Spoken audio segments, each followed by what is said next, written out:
Do you know the similarities between climbing and an African elephant? Stay tuned for the answer. Welcome, adventure seekers, weekend warriors, thrill enthusiasts, and budget-savvy climbers alike, to our very first episode of Fun Ants. In this episode, we are going to discuss the cost of climbing, specifically recreational climbing. Whether you're considering a new hobby, or introducing your friends or kids to one, or already in the sport, just wanting to know more, this episode is for you.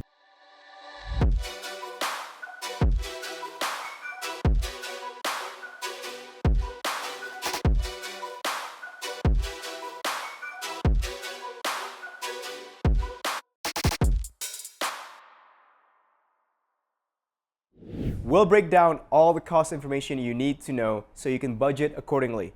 Because let's face it, money surprises are not the kind you want. So hold on to your harness because we're about to scale the financial cliffs of this adrenaline-pumping pursuit. Climbing. It's the only sport where the more you climb, the higher your credit card bill climbs too. But hey, at least you'll have some epic stories to tell while you're eating ramen for the rest of the month. What's in store for you today? Now, before you start splurging your money on those flashy hot gear, let's dive into the thrilling world of climbing, where the only thing higher than the rocks are the stakes and the prices. From ropes to funny-looking rock shoes, carabiners to crampons, climbing gear can seem like it's speaking a language all its own. But fear not, my frugal friends.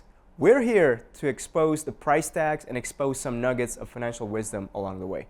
My goal here is to be transparent about the costs associated with the hobby, including both initial investments and ongoing expenses. I'll be providing realistic estimates based on my own experiences and be open about any potential financial challenges or pitfalls that I've come across. Climbing refers to the activity of ascending steep terrain such as rock, cliffs, mountains, glaciers, ice, or artificial climbing walls using physical strength, skill, and at times, specialized equipment. In a nutshell, you go up. It's like vertical yoga, but with a higher chance of embarrassing falls and lower chances of inner peace. Wait a minute! Climbing can be pursued for many purposes, including recreation, sport, exploration, fitness, and even as a form of meditation or personal challenge. Climbing is like a buffet of vertical adventures. There are many types and subtypes or disciplines. Each type comes with its own bag of tricks, gear, goals, each with its own techniques, equipment, and objectives. First, there's bouldering, a form of rock climbing performed on small rock formations or artificial boulders without the use of ropes or harnesses, typically focusing on short, powerful sequences of moves. Sport climbing, a style of rock climbing where climbers ascend pre-bolted routes using fixed anchors for protection.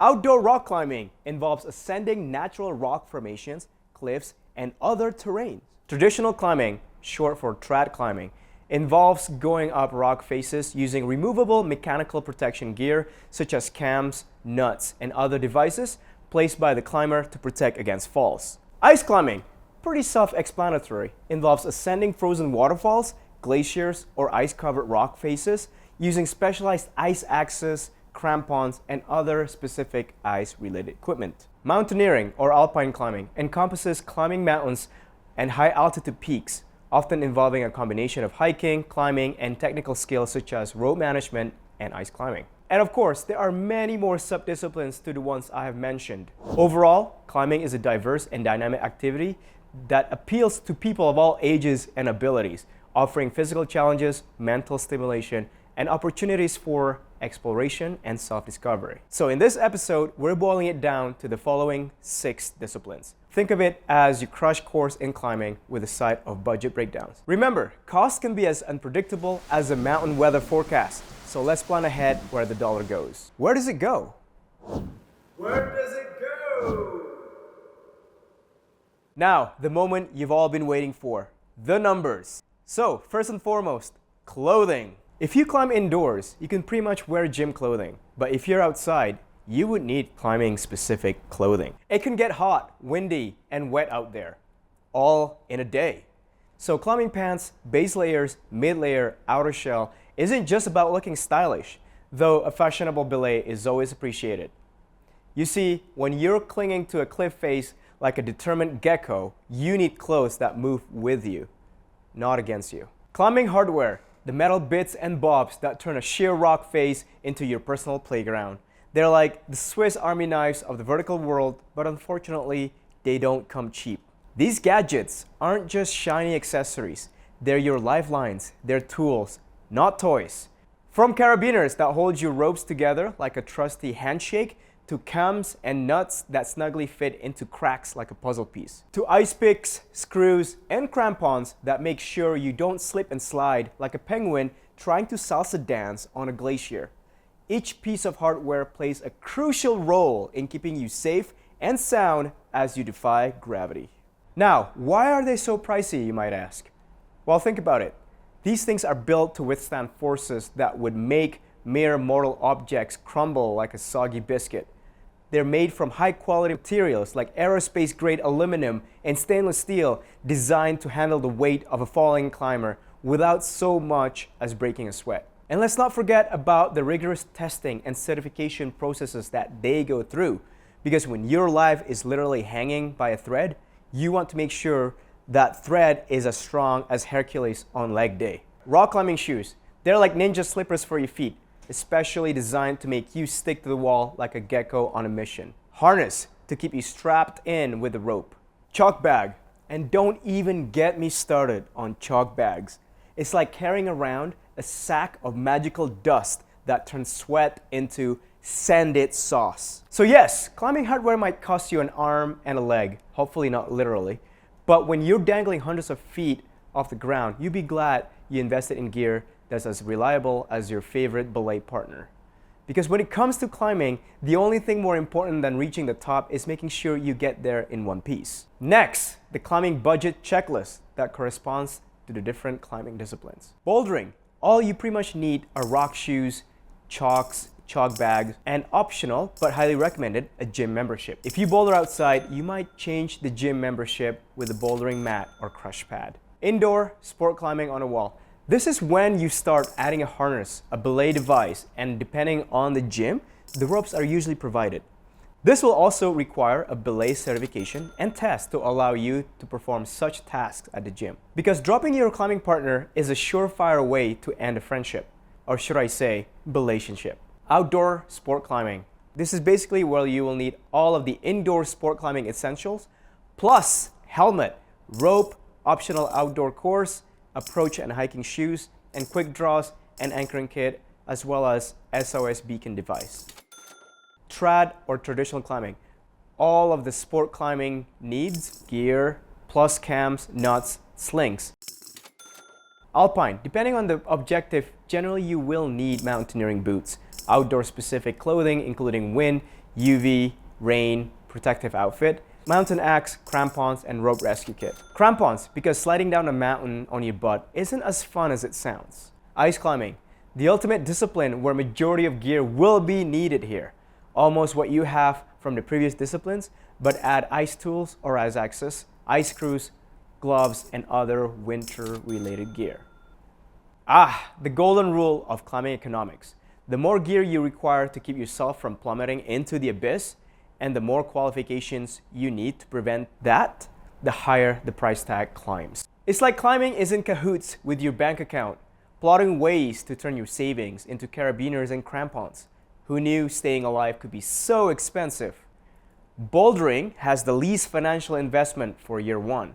Ice climbing will be the most demanding investment to begin with. For indoor sports, bouldering, you ought to expect a budget of around $1,600.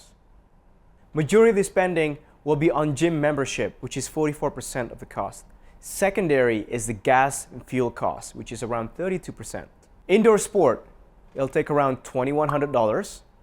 Same primary and secondary spending as bouldering. The only difference is with the additional equipment and belaying certifications and tests that you would need. For outdoor sport climbing, gas fuel becomes the dominating factor due to the trips that you have to do to get to the climbing destinations. As you can see from the pie, it gets more split into other aspects when we start adding park fees and outdoor specific clothings. And this is what the pie chart looks like for the trad rock climbing. This is what the pie chart looks like for the alpine climbing. And this is the ice climbing pie chart. Where does the dollar go over time? The wild and wonderful world of climbing expenses. Brace yourselves on the roller coaster ride of dollar spending over time. In year one, it's like climbing Everest in terms of cost. Gear, and more gear. Your bank account will feel the sunburn as you invest in harnesses, ropes, and those important climbing shoes. But fear not, dear climber, as you settle into your climbing groove, costs start to level out. As you can see here on this chart, as the year progresses, you will be spending less because of the capital costs that you've already spent on the gear that you already have. The only costs that you'll be spending are gym memberships and gas. They become your main expenses as you practice your skills and venture into the great outdoors. Sure, you'll splurge on new gear now and then because, let's face it, who can resist new shiny toys? But overall, your spending will reach more manageable heights as the year progresses from year one. However, just when you think you've got it all figured out, a few years down the road, around the 4th year mark, really hits like a boulder falling from the sky. Wear and tear rear their ugly heads, and suddenly gear replacement becomes a necessity. It's like the universe is saying, hey, remember me? I'm here to remind you that climbing isn't just about reaching the top. It's also about reaching deep into your pockets. From dizzying heights of year one to the steady slopes of year two and beyond, and the sudden cliff of gear replacement, remember, every dollar spent is just another step closer to that summit and the exhilarating descent into your next adventure. Factors for wear and tear of equipment: rock shoes, mountaineering boots, ice picks, crampons, and clothing. The lifespan of rock climbing shoes can vary depending on several factors, including the frequency of use, the type of climbing done, the climber's technique, and how well the shoes are cared for. Frequency of use. Climbing shoes that are used more frequently will wear out faster than those used occasionally. Next is climber's technique. Climbers who edge aggressively or smear often may wear down the rubber on their shoes more quickly. Shoes used for indoor climbing on artificial walls might wear out more slowly than shoes used for outdoor climbing on rougher, natural rock surfaces. Quality of construction. Higher quality climbing shoes with durable materials and construction techniques may last longer than lower quality shoes. Sun exposures. Believe it or not, the UV does have impact on your gear and their longevity. Proper care such as cleaning the shoes after use, avoiding excessive heat or moisture, and resoling when necessary can help extend the lifespan of climbing shoes. The gas prices. Distance from your town or city to the climbing destinations. The vehicle type, carpooling, and gas prices can truly impact how much you're spending on these gas and car related fees. Next on the list, courses, coaching, mentorships, and clubs. While they are important, they do add up over time. Here's a rough estimate of the lifespan for each piece of climbing equipment that are referred to as the consumables. First, chalk. On average, climbers may replace their chalk every 2 to 4 weeks depending on their climbing frequency and chalk usage, perhaps 4 to 8 weeks or even longer. Cordelettes. In ice climbing, cordelettes are versatile pieces of equipment used for various purposes, including building anchors, equalizing placements, and creating V-threads for rappelling. However, it's essential to understand that certain cordelettes, particularly used for applications like creating V-threads, are intended for single use only due to the stresses and potential damage incurred during their use. Here's a rough estimate of the lifespan of each piece of climbing equipment. Rock climbing shoes, a minimum of 6 months to a maximum of 3 years.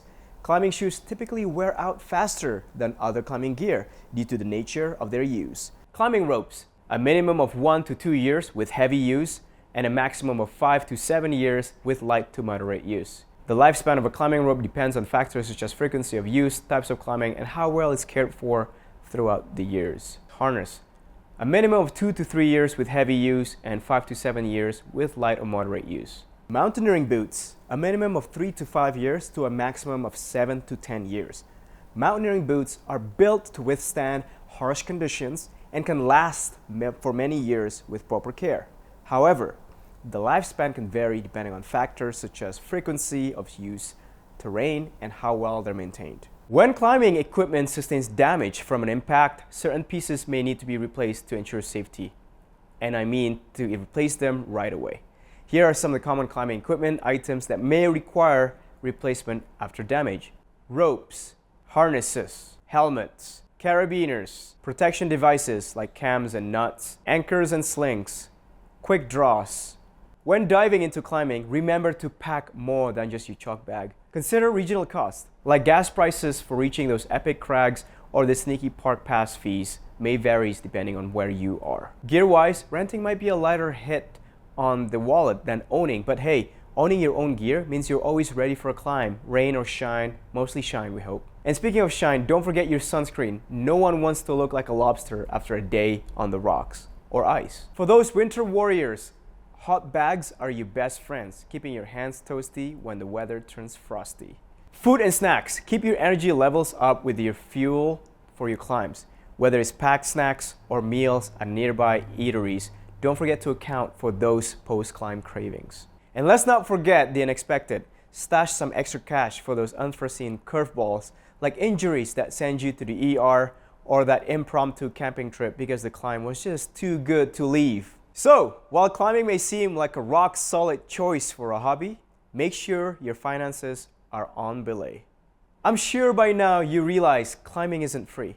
In a way, you're getting a ticket to a steep view from the top and a breathtaking bill at the bottom. Then, why do it at all? Why bother? Physical and mental health benefits. You can get a full-body workout hanging off a cliff, and to add, climbing isn't just about flexing your muscles. It's about flexing your problem-solving skills too. Next is the feeling. There's nothing like it. It's a sense of achievement and adventure. The thrill of tackling a challenging route and reaching the top is like hitting the jackpot.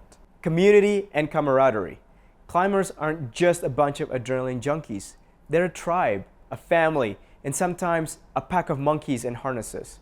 The bond is strong when your life is literally on the other person's hands. Life lessons and personal growth. Climbing isn't just about getting to the top. Every climb teaches you something new, whether it's how to laugh in the face of fear or how to MacGyver a solution when your gear fails. Plus, nothing builds character like a well-placed slip on a slab.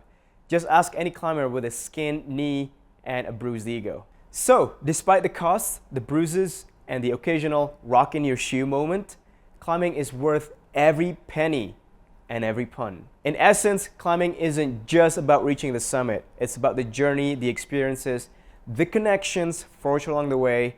So despite the costs, the rewards of pursuing this thrilling hobby are immeasurable. It's a memory of a lifetime, guaranteed. After peeling back the layers of climbing costs like an onion, but hopefully with fewer tears, it's clear that whether you're scaling indoor walls or conquering icy peaks, your wallet might feel a little lighter afterward. From forking out for gear to shelling out for gas, climbing can sometimes feel like a real-life game of how much can I spend before my bank account cries for mercy. But fear not, fellow climbers. Remember that the cost of a hobby can vary widely depending on individual preferences, geographical location, and other factors. Future episodes will discuss further budget-friendly options for beginners or trips for optimizing spending for more experienced enthusiasts. Stay tuned for more finance and fun, Hobbies Unraveled, where we turn budgeting into an extreme sport and make saving money feel like reaching the summit of success. Until next time, and happy climbing. Oh hey, don't you worry, I haven't forgotten yet. African savanna elephant. The adult males typically weighs about 4,500 and 6,800 kilograms. That's basically 9,900 to 15,000 pounds. It's how much you typically spend on bouldering in 4 years, which is about $6,500, equating to around 6,500 kilograms for the Africa savanna elephant.